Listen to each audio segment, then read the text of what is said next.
హైదరాబాదులో ప్రగతి కాముకమైన ప్రగతి వ్యతిరేకమైన హైదరాబాద్ ప్రజల రక్షణ, హైదరాబాద్ ప్రజలకు ఒక భయానక వాతావరణం మధ్య జరిగినటువంటి ఎన్నికల్లో ప్రతి సందర్భంలో హైదరాబాద్ ప్రజానికానికి అండగా ఉండే పార్టీ భారతీయ జనతా పార్టీ మాత్రమే.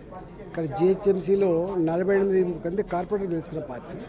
ఇలా హైదరాబాద్లో దాదాపు 5 పార్లమెంట్ సభ్యులు ఉంటే 4 పార్లమెంట్ సభ్యులు ఇవాళ విశ్వేశ్వరరెడ్డి గారు కావచ్చు, మల్కాయి నుంచి నేను కావచ్చు, రఘునందన్ కావచ్చు, మెదక్ నుంచి కిషన్ రెడ్డి గారు కావచ్చు, జిహెచ్ఎంసీ పరిధిలో వచ్చేటువంటి 5 పార్లమెంట్ సభ్యులలో 4 పార్లమెంట్ సభ్యులు గెలుచుకున్న పార్టీ మా పార్టీ. వచ్చే కాలంలో తప్పకుండా తెలంగాణ రాష్ట్రంలో జెండా ఎగిరేస్తే అందులో 70-80% సీట్లు కొలుచుకోగలిగే సత్తా ఉన్న పార్టీ భారతీయ జనతా పార్టీ. మమ్మల్ని పోటీ ఇవాళ కాంగ్రెస్ పార్టీ కానీ బీఆర్ఎస్ పార్టీ కానీ తన వైఖరి ఏంది, తన యొక్క ప్రయాణం ఎటువైపు, ఎవరికి పోటీ చేస్తున్నారో వాళ్ళకి దమ్ము తెలవాల్సిన అక్కడ ఉంది. భాజపా భారతీయ జనతా పార్టీ హైదరాబాద్ ప్రజానికాన్ని నాయకత్వం వహించే పార్టీ కాబట్టి మేము ఎన్నికల్లో పోటీ చేస్తున్నాం.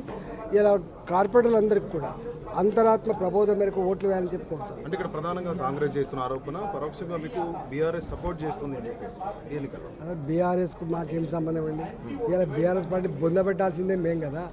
కాంగ్రెస్ పార్టీని కానీ బీఆర్ఎస్ పార్టీని బొందబెట్టాల్సిన పార్టీ మా పార్టీ. మా పార్టీకి ఎవరితో సంబంధం ఉండదు.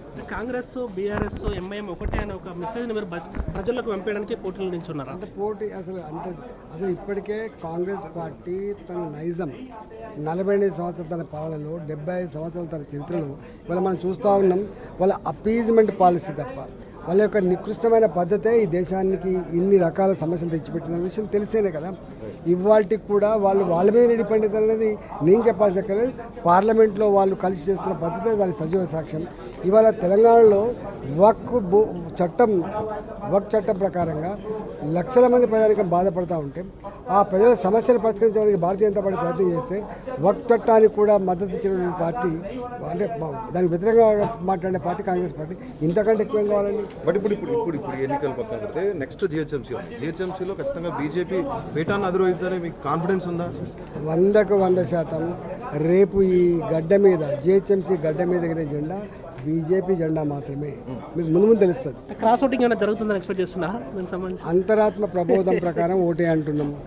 మీకు ప్రగతి కావన్నా, ప్రగతి విరోధం కావన్నా, మీకు రక్షణ కావన్నా, మీకు భక్షణ కావన్నా, మీకు శాంతి భద్రత కావన్నా, శాంతికి విఘాతం కావన్నా అంటే దేశ ఐక్యత అని చెప్తున్నారు. ఇప్పుడు బీఆర్ఎస్ కానీ కాంగ్రెస్ కానీ ఎప్పుడైనా మీ నేతలు ఎవరైనా అప్రోచ్ అయ్యారా? మేము అప్రోచ్ కావాల్సి లేదు. మేము అప్పీల్ చేస్తాం. మా కోలికలు దాదాపుగా ఎంతమంది అందరూ పాల్గొన్నారు. 2 లేరు, అందరూ పాల్గొన్నాం. 3 ఎంపీలం పాల్గొన్నాం.